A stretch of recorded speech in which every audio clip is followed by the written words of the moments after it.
УЕФА Чемпиондар Лигасының екінші іріктеу айналымында Қайрат өз үйінде Амонияны жеңіп, үшінші айналымға жолдама алды. Осылайша команда 2026-2027 жылғы футбол маусымында Еурокубоктер күзіне жолдама алды. Ассалаумағалейкум қадірменді көрермен, Руслан Бақытжанның спорт жаңалықтары YouTube арнасына қош келдіңіздер.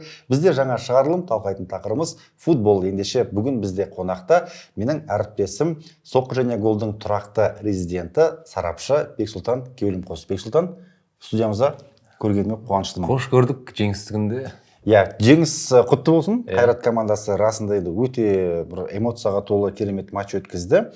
Тағы да пенальти сериясы болды. Тағы да Темірлан Анарбеков өзінің былайша айтқанда деңгейін көрсетті. Ойын ұнады ма? Ойын жалпы жеңіс ұнады. Біріншіден жеңіске жеткеніне өте қатты қуаныштымын. Күзде бізде міндетті түрде Еврокубок болады. Сол жағынан өте қуаныштымын. Ал ойын бойынша әрине негізі пенальти сериясына жеткізбей барлық мәселені 120 минуттың ішінде шешіп тастауға болатын еді, бірақ енді ойынды да көрдік, жол болмады, соққы болмады деген сияқты. Дегенмен ойын жаман емес, жақсы. Төрешінің шешімдері мен ойымша дұрыс. Қызыл қағаздардың барлығы по факту көрсетілді. Соның арқасында Қайрат міне өзінің келесі кезеңге шығып отыр. Ендеше қадірменді көрермен қауым, жалпы Қайрат пен Амония арасындағы матч сіздердің көңілдеріңізден шықты ма? Видеомыз ұнаса, арнамызға жазылып, лайк басып, комментарий қалдыруды ұмытпаңыздар. Біз бастайық. Кеттік. Бізге әрдайым қолдауын көрсетіп келе жатқан фондағы достарымызға алғысымызды айтамыз. Ендеше сол достарымыз жаңа қолданушыларға 50 мыңдық бонустар ұсынып жатыр. Қазір төменде сілтемесін қалдырып кетем. Кіріп тіркеліп, өз сыйлықтарыңызды, өз бонустарыңызды алып кетіңіздер. Ендеше баршаңызға сәттілік. Енді бір апта бұрын біз білеміз, команда сырт алаңда біріншіден Кипр чемпионымен кездесті. 1-0 есебімен жеңіліп қалды ГСП аренасында. Алайда бірінші таймның бел ортасынан бастап Қайрат бір футболшыға енді толыққанды ойнады деп айтайық, 11 ойыншыға. Ал Амония командасы бір ойыншыға кем қалды. Бірақ соған қарамастан екінші таймда Қайраттың былайша айтқан кезде тоқтаусыз шабуылдарына қарамастан команда сол жеңісті есепті сақтап қалды.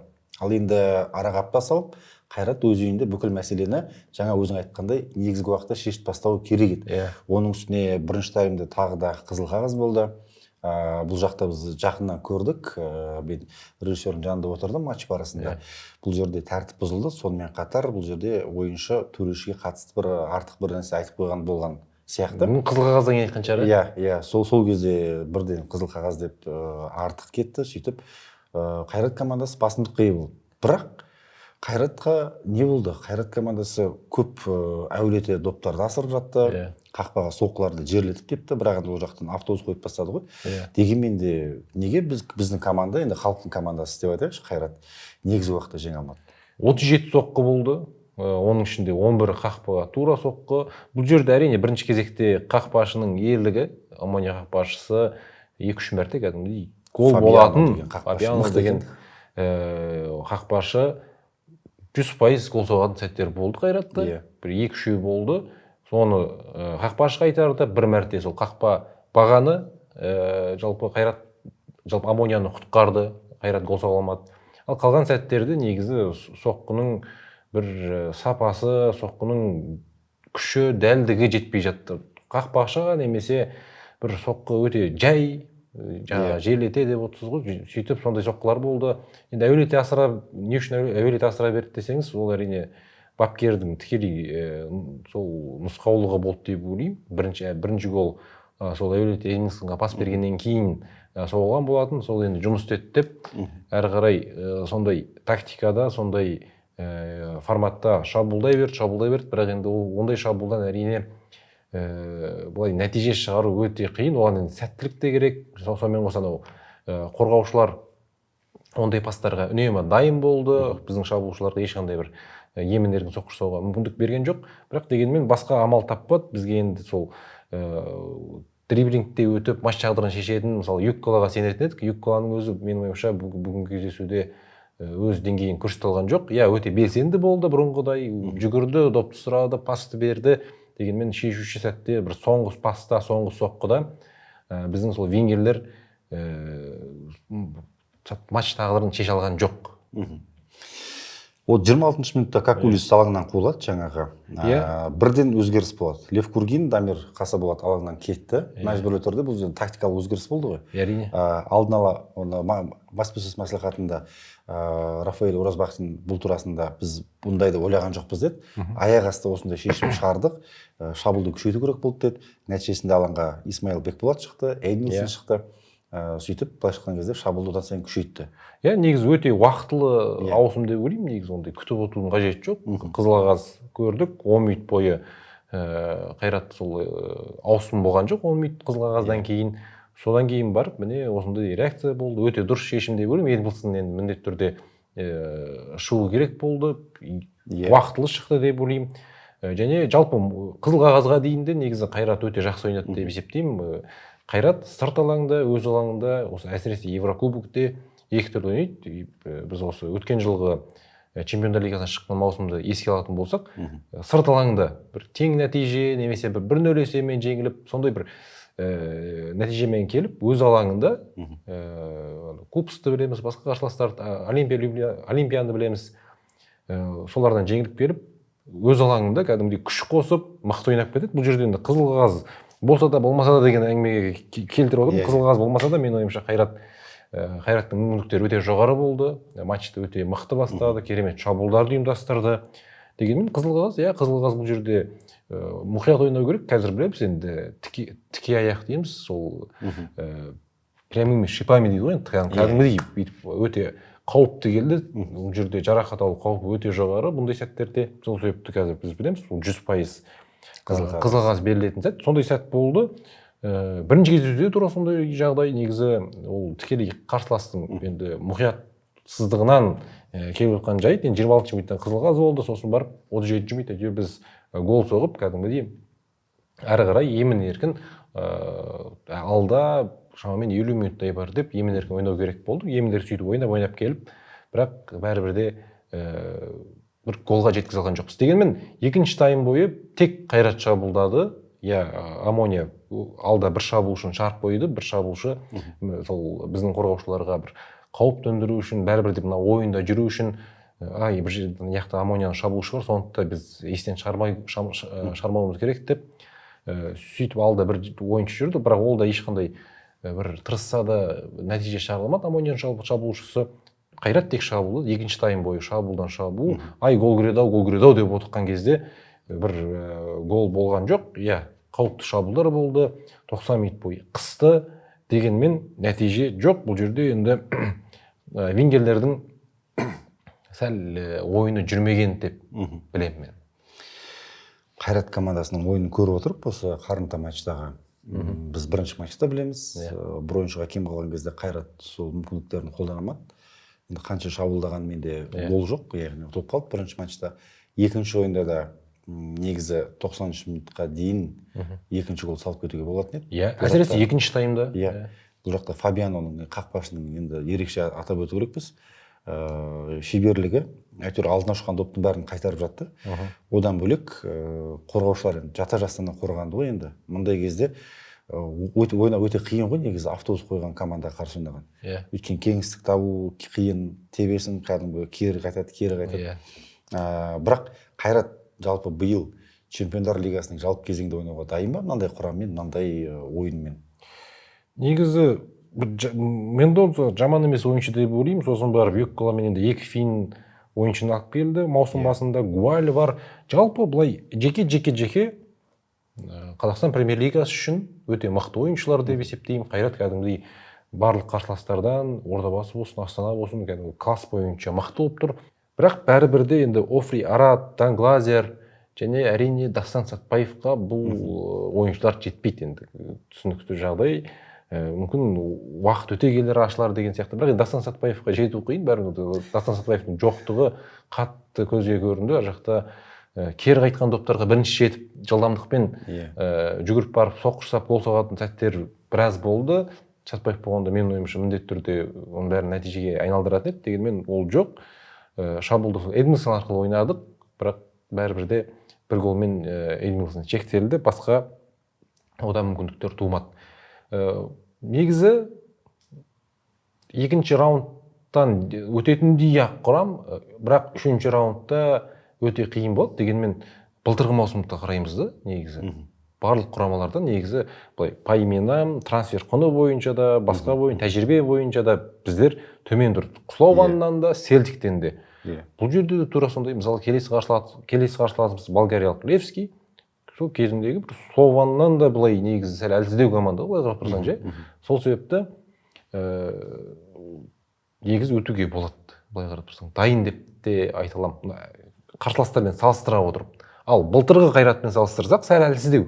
Бірақ қазіргі қарсыластарымыз, енді Қайраттың енді бірінші, екінші раундта біз сейіне болғанды білеміз, өйткені коэффициент жинады, былтыр Чемпиондар лигасына шықты, сөйтіп сәл оңайлау қарсыластар. Қазір бірінші, екінші раундта болды. Енді келесі раундта Левски, ол да енді жаман емес, ула көріс емес, дегенмен одан да сәл төмен болып тұр. Жалпы айтпағым, енді қарсыластар әлсіз болып тұр. Сол себепті келесі раундтарға шығуға әбден лайықты және күші де жететін сияқты. Мынау қарсыласты енді деңгей бойынша Қайрат сәл басымырақ болды деп ойлаймын.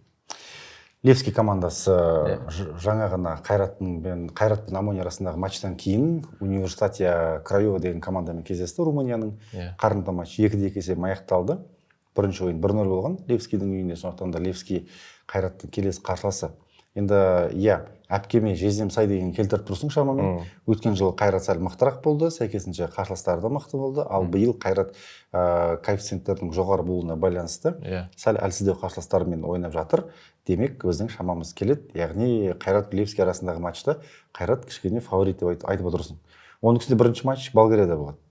Бірінші матч Болгарияда, біз үшін ол өте жағымды жағдай деп айта аламын, өйткені былтырғы маусымда салыстырсақ, мысалы Шотландияға барып қайтып келеміз, сөйтіп өз алаңымызда жеңісті жұлып әкетеміз. Словенмен де тура сондай. Жалпы бастысы сырт алаңда бір 2-0 айырмасымен, 2 доп айырмасымен жеңілмесек болды. Бір допты алып шығуға күш жетеді, дегенмен сырт алаңда Қайраттың енді бәрібір де сәл әлсіздеу ойнайтынын біз түсінеміз. Бұл жерден Розбахтиннің өзі де айтып отыр, біз фокусты екінші ойынға, өз алаңымызда ойнайтын ойынға саламыз. Бірінші ойында қорғаныс арқылы бәрібір де шабуылға соншалықты бір күш жұмсамаймыз.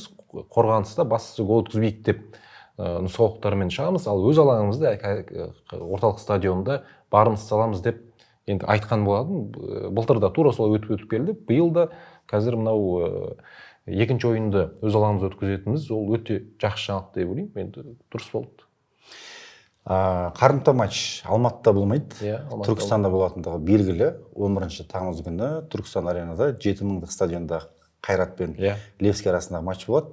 Қайрат енді өз үйінде ойнап үйреніп қалған. Ол түсінікті. Алматының төріндегі орталық стадион, теңіз деңгейінен 1500 метр биіктегі қала, және Қайраттың басты артықшылығы сол болатын. Жаңағы тірі шөп деген сияқты. Ал Түркістанда тірі шөп, бірақ бұл Алматы емес. Ол жақтың енді теңіз деңгейінен 1500 метр емес, сәл төмендеу, анағұрлым. Ол жақта ыстық болады. Оның үстіне енді синоптиктердің болжауынша дәл сол уақыттарда күн қатты ыстық болады деп жатыр. Сол қарымта ойынның эффектісі Түркістандағы ойын қаншалықты былай кері немесе былай оң әсерін беруі мүмкін? Оң әсерін берді деп айта алмаймын. Кері әсер берсе де, бірақ соншалықты кері әсер береді деп те айта алмаймын. Жалпы Қайрат футболшылары үшін бұл бір сылтау болмау керек. Біріншіден, ертең бір жеңіліп қалсақ, мүмкін жеңіліп қалсақ, соны Кенни Уэст кінәлі, Кенни Уэст болмаса біз тағы да Чемпиондар лигасы көріп, Реал Мадрид тағы да келетін еді деген сияқты әңгіме болмаса екен деген ниет бар. Сол себепті Левскийді өтеді деген үлкен үмітім бар, үлкен тілегім бар десең ғой, Левскийді өтсе екен деп барынша тілек тілейміз. Бірақ енді Кенни Уэст орталық стадионда сол жұма күні 14 күні 21:00-де концерті басталады. 11 күні енді 3 күн жеткіліксіз болған шығар, өйткені ар жақта сфера құрады, жалпы дайындық жұмыстары қазірден басталып кетсе де жалпы таң қалмаймын. Осы бір апта бойы дайындалған шығар ол концертке.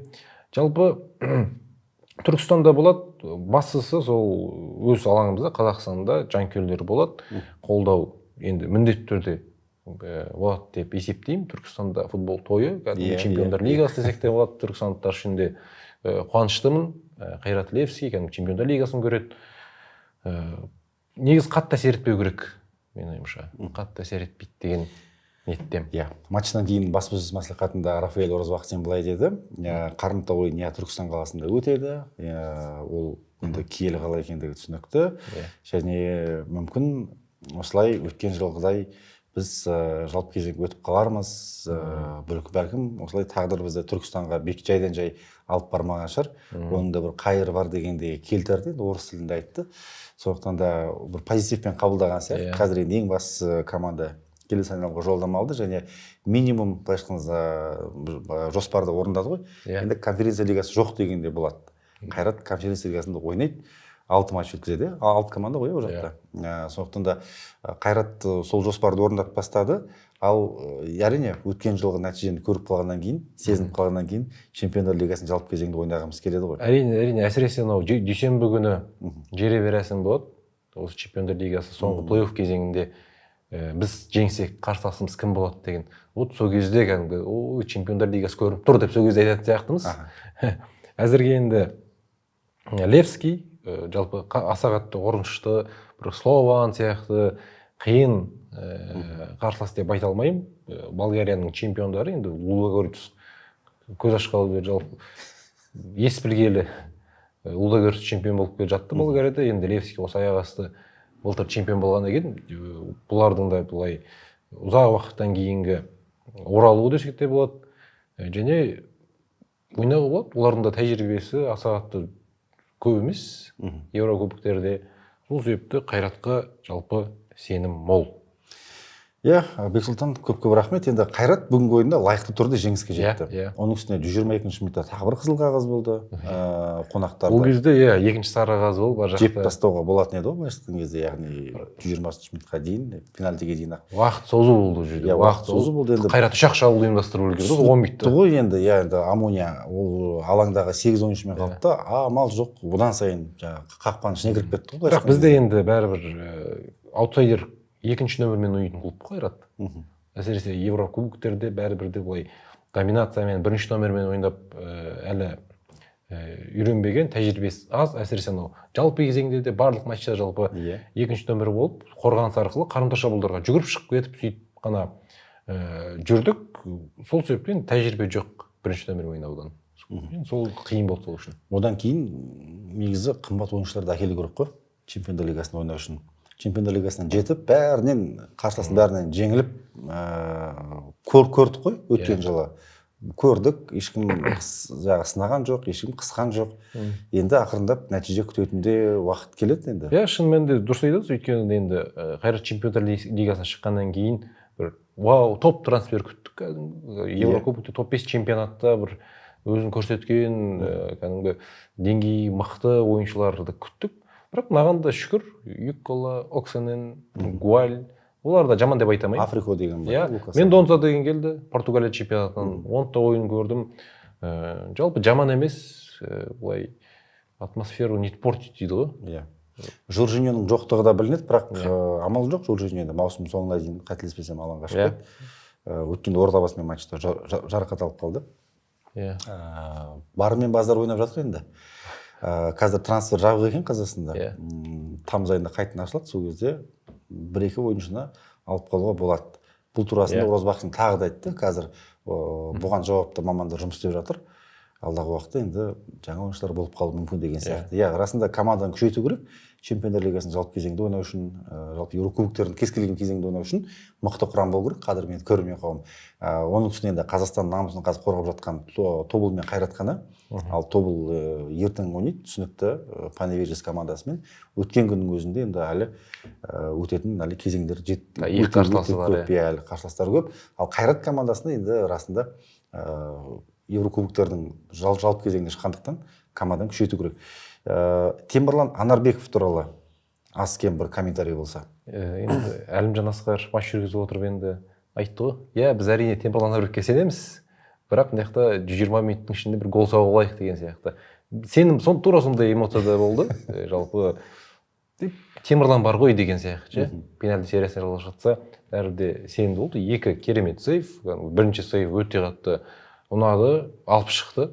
Жойқын соққыны Анарбеков кәдімгі гарантия качество болып келе жатыр пенальти серияларында, әсіресе мынау Еврокубоктерде. Енді чемпионатта, Қазақстан премьер-лигасында бәрібір де бір-екі сәтсіз ойыны болды, бір-екі мәрте сол жанкүйерлердің, Оразбақтиннің көңілін қалдыратындай бір ұяттау қателіктері болды. Дегенмен қазір мына Еврокубокте осындай сейфтермен бәрін ұмыттырып жатқан сияқты, кәдімгідей қазір кураж ұстап, әрі қарай да плей-офф кезеңінде бәрібір қақпашылардың рөлі ерекше. Өйткені пенальти сериясы деген бар, өйткені 90 минут қана ойын жалғасады, бір-екі шабуыл, бір-екі соққын қайтарсаң, әрі қарай командаластардың да зор сенімге ие болып, ойынды тың серпінмен жалғастырып кетеді. Сол себепті қақпашының рөлі плей-офф кезеңінде өте жоғары. Темірлан сол жалпы үмітті ақтап жатыр. Біз Темірлан үшін қуаныштымыз. Расында Қайрат командасы лайықты түрде шықты деп жатырмыз.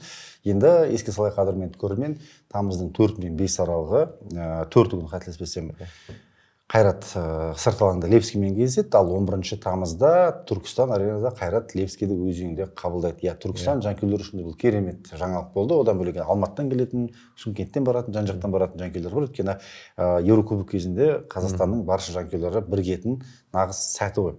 Бексұлтан, уақытыңды бөліп бізге келгенге көп-көп рахмет. Расында енді керемет ойын болды, керемет әсер алып қайттық, бірақ Қайрат мұндай ойындарда жүректі ауыртпай, негізгі уақытта келесі айналымға шықса екен деген. Шамамен Испания-Аргентина ойындай болды ғой. Испания-Аргентина ойында Аргентина бірде-бір соққы жасаған жоқ қой, 117 минут. Тура сондай, бірақ оларда екі қызыл қағаз болды кімде? Амонияда. Бірақ Қайрат бәрібір де лайықты өз жеңісіне жетті. Енді бұл жерде Амония жеңіске жетіп кетсе, как будто финалда Аргентина жеңіп кеткен сияқты болады, ше? Бір мысалмен келтіретін болсақ. Сондықтан да бәрі өз орнымен, сондықтан да Қайрат лайықты түрде шықты. Біз қуаныштымыз, құттықтаймыз қадірменді көрермен. Жалпы видеомыз ұнаса, ардақты ағайын арнамызға жазылып, лайк басып, комментарий қалдыруды ұмытпаңыздар.